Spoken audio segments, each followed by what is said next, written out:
I was staying home by myself for the weekend. My wife was taking the kids to visit her mother, who lived a few hours away.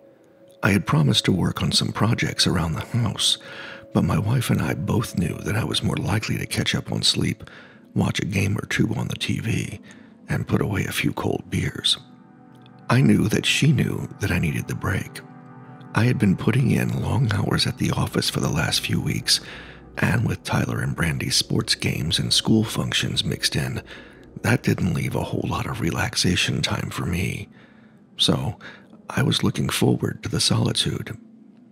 It was after dark on Friday when I pulled through the gated entrance of our little suburban neighborhood, the kind of place where the kids play in the streets and visit each other's houses, and everyone knows everyone and looks out for their neighbors. Despite the cost, we chose this place to raise our family, figuring we were trading safety for price. My wife and kids were already gone by the time I got home, and I realized as I drove up that one of the kids must have forgotten to turn the lights off before they left. Soft, warm light was glowing from behind the sheer curtains in one of the front windows. The deadbolt turned with a satisfying click as I let myself in, and I was immediately hit with the smell of fresh, warm baked goods as I closed the door and locked it behind myself.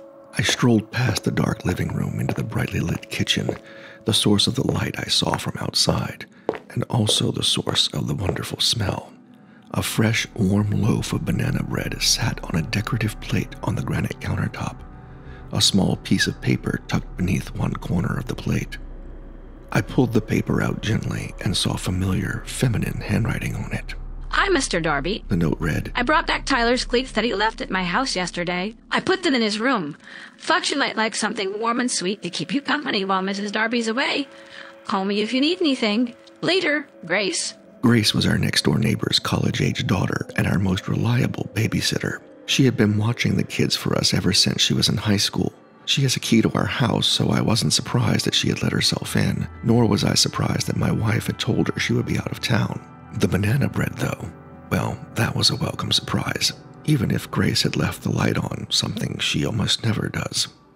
Oh well, a nice hot shower, a soft robe, and a slice of that banana bread before bed would make for a perfect night.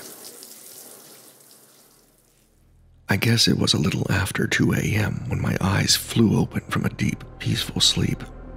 Maybe it was just a dream, but I thought I had heard the deadbolt disengage on the front door. My heart beating wildly in my chest, I lay as still as possible, my senses on high alert for the slightest of movement or sound. After a minute that felt like 10, I heard nothing else and managed to convince myself that it was nothing more than a sound heard in a dream on the verge of consciousness. I closed my eyes, my heart settling back into a slower rhythm, and began to sink back into my pillows. The front door to my house suddenly slammed closed forcefully. I sat upright in bed, listening. The deadbolt re-engaged. Had the intruder just left? Or had he locked himself in my house with me? I thought of calling out, but then thought better of it. If someone was in the house, I needed the element of surprise on my side. Quietly, I slid open the bedside table and felt for a smallish metal box. Silently retrieving it in the darkness of my bedroom, I clicked in the combination as quickly as I could and retrieved the weapon I kept locked inside. My phone vibrated as it lit up on my nightstand, a notice that the small safe had been unlocked. I left the phone where it sat, the screen dimly illuminating my bedroom for me. I slowly slid down from the bed to the floor, the cold ceramic tiles sending a shiver through my body. I cursed myself for not arming the alarm system before bed, but our small neighborhood is known for being so safe that most of us around here just don't. That would change after tonight, I promised myself. I quietly opened the door to my bedroom and peered into the hallway that led from the master bedroom toward the turn that would go into the kitchen area. An eerie, dim, flickering light seemed to be coming from somewhere near the front door. A sound, barely audible, could be heard coming from the same direction. Leaving the bedroom door open behind me, I stepped cautiously and quietly down the hallway, moving closer toward the 90-degree turn that would put me face to face with our open floor plan kitchen, dining, and living room area. I began to hear voices now, faint but distinct. It sounded like more than one, and some sort of music. I then realized I was hearing the television playing from the living room. It wasn't turned up loud, but enough so that I could tell it was some sort of police procedural or investigative real crime show. Either someone had broken into my house to watch TV, or, for some reason, Grace had let herself back in. I moved quickly but quietly toward the living room, the weapon still outstretched. Holding the weapon with two hands out in front of me, I turned toward the kitchen and saw no one immediately visible. I reached the open area that spanned the living room, kitchen, and dining room, and was immediately aware that the only light and movement was coming from the living room area, the TV still playing at a quiet volume. I moved quickly but quietly toward the living room, the weapon still outstretched. As the living room came into view, the back of our long leather couch facing me, I immediately recognized the brown bun of hair on the top of the head that sat on the couch. The top of Grace's features, bathed in the flickering bluish light of the television, came into sight in profile view as I relaxed my shoulders and let the weapon swing down to my side. She hadn't heard me approach and was transfixed by the program on the TV. What Grace was doing here, or why, or what intention she had, really didn't matter at this point. I was beyond tired, and adrenaline was coursing through my body in flight or fight mode.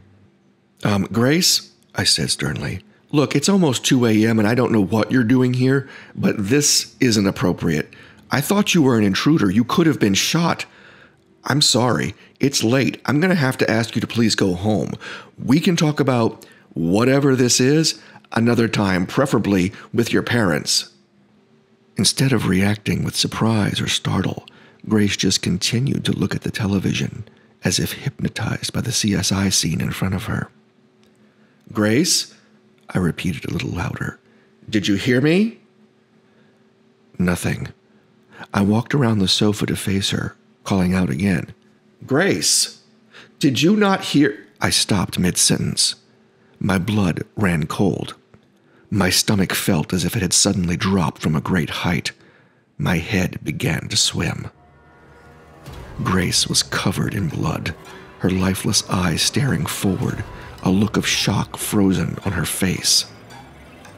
The knife, that knife, the largest one in our kitchen butcher block. The handle barely protruded from her neck, pinning her to the headrest of the sofa, keeping her head and body upright. Blood was still leaking out from her neck and from what looked like dozens of other stab wounds on her body. Oh shit, Grace, I called out. I needed to call 911. I reached for my phone in my shorts pocket. Nothing. I had left it in the bedroom. Hurrying back toward the bedroom, weapon at my side, I got to the master bedroom and quickly opened the closed door. I half jogged toward my bedside table. No phone. What the fuck? I whispered. It suddenly dawned on me that I opened the bedroom door before I came in just now, but I had left it open when I walked out earlier. I swung around to look back at the bedroom door. Something extremely tall and wide, with wild, large, bloodshot eyes and matted long hair lunged toward me. I screamed involuntarily in shock. I tried to move back, hit the nightstand, which banged backward against the wall. A smell like rotting meat hit my nostrils as the thing let out a snarling sound. I saw one of its arms rise in my peripheral, a strong body odor assaulting me. A flash of pain and light suddenly coming from my temple. Everything went dark. As I came to, a bitter throbbing in my temple, I heard the chirping sound of crickets quite clearly. Opening my eyes, I realized I was in the tool shed at the very back of my property, lying on my back. My arms and legs were restrained, but I couldn't tell by what. A foul-smelling rag had been shoved deep in my mouth and was either taped or tied into place on my head, which rested on the wooden floor. I tried to turn myself to either side and was able to just enough to see that I was lying in a pool of sticky, thick blood. Yet I didn't feel any pain, my throbbing head aside. Oh God, this is where he killed Grace, I realized in horror. She must have been killed hours ago, maybe even before I got home. Why hadn't her parents come looking for her? Wouldn't they be worried sick? The door to my tool shed swung open violently, and there, silhouetted against the moonlight that shone in on this unusually clear and warm night, was the thing I had seen before. It was not a monster, but a man. A very large, very dirty, very crazy-looking man. Missing teeth pocked the psychotic smile he gave me when he realized I was awake. His hair was receding, yet otherwise long and dirty, and it stuck to his massive forehead and neck in sweaty, dirty clumps.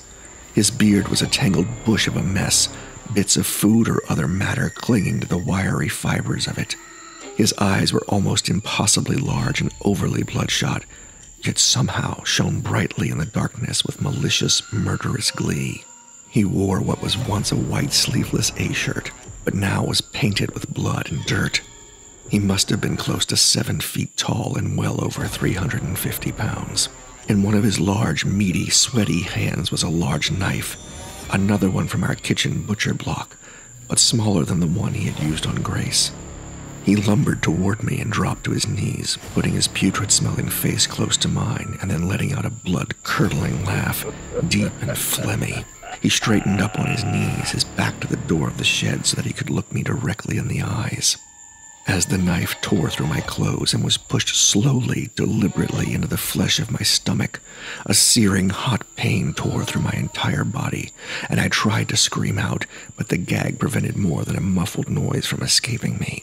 The man stared at me the entire time, enjoying my pain as he slowly pushed the entirety of the knife into me, all the way up to the handle. Tears ran down my face. I could feel blood beginning to pour out from the wound and around my side, hitting the wood floor where it no doubt mingled with Grace's blood. The killer stared at me, turning his head from side to side, as if studying what a person being drained of his life looked like. Then, his eyes flicked up from me to the wall of the tool shed behind me. He smiled another mottled smile at me and slowly stood up. The pain in my abdomen was intense, and I knew I was losing quite a bit of blood. My left leg was already feeling numb. The hideous man, now standing again, reached for something on the back wall of the shed. I knew what it was before I even saw it. The killer held my largest wood-chopping axe in both of his hands, staring at it as if it were some precious ancient weapon bestowed upon him by the gods. I tried to move, to roll, to do anything to get out of my position, but I was becoming weak, and I was bound too tightly to do much of anything in any case. The ugly beast of a man stepped so that he straddled my body and looked down at me, staring at me as if I were nothing more than an insect to be flattened.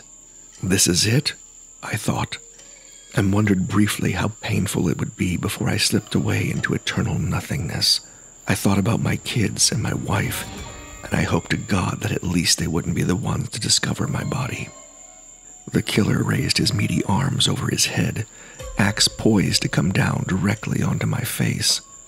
His face contorted in a disgusting figure of both rage and glee as I watched the muscles in his arms flex, ready to come down on me in a fury of strength.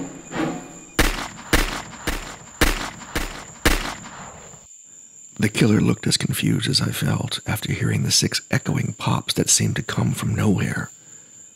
Suddenly, red circles began to bloom on his dirty white shirt, and another one appeared almost centered on his forehead. The murderer no longer seemed interested in the axe as he brought his arms down and let it fall harmlessly to the floor. He crumpled, first to his knees, then to the ground, landing across my legs and further pinning me in place. In place of where the hideous man had once been, now stood another man, a man I thought I recognized but didn't really have the strength to focus on. "You're hurt," the man said. He may have said more, but I lost consciousness at that point. I needed surgery and several days in ICU to repair the damage the knife did, and I may have permanent digestive and nerve damage, but I lived. A neighbor just happened to be looking out of his back window, waiting for his dog to do his business, when he noticed me being dragged across the yard and called 911. As for Grace, she unfortunately never had a chance. From what police could deduce, the killer, a mentally ill homeless man by the name of Jeffrey Sitter, had snuck into Grace's family home 2 days earlier, sitting quietly in the closet of an unused guest room, waiting for the perfect opportunity to attack. He had then brutally killed both of Grace's parents in their own house, stabbing them repeatedly with various sharp objects from their kitchen. Grace must have just left with the banana bread when the killer decided to come out and attack. However, he apparently decided he wanted more and went over to my house next door to continue his killing spree. Thankfully, my wife and kids were gone, but unfortunately, Grace had been in the kitchen, leaving her banana bread and note. The killer overpowered her and then brought her to the tool shed, where he could take his time torturing and killing her with less chance of being overheard. When he was done, he drug her lifeless body back to the house, but could not get in the back door because it automatically locks when it closes. So he waited. Under cover of darkness, he brought her body around to the front and unlocked it with the key he had taken from Grace. That is what I heard when I first woke up around 2 a.m., the killer unlocking the door and entering with Grace over his shoulder. He turned on the TV to mask his sounds, then set her up on the sofa using the butcher knife to hold her in place. Then, he shut and locked the door. That was the second thing I heard. Then, as he did before, he snuck into the closet of my son Tyler's bedroom to wait for me to make a move. When I left to investigate and found Grace's body, he had snuck out of my kid's room and into mine, closing the door behind him and holding Tyler's baseball bat. From there, well, it all falls into place, doesn't it? I guess there's no such thing as a completely safe neighborhood, no matter how small or how gated it is. If someone wants in, they're going to get in. Take my advice. Always lock your doors. Always arm your alarm system. And be very, very careful who you give a key to.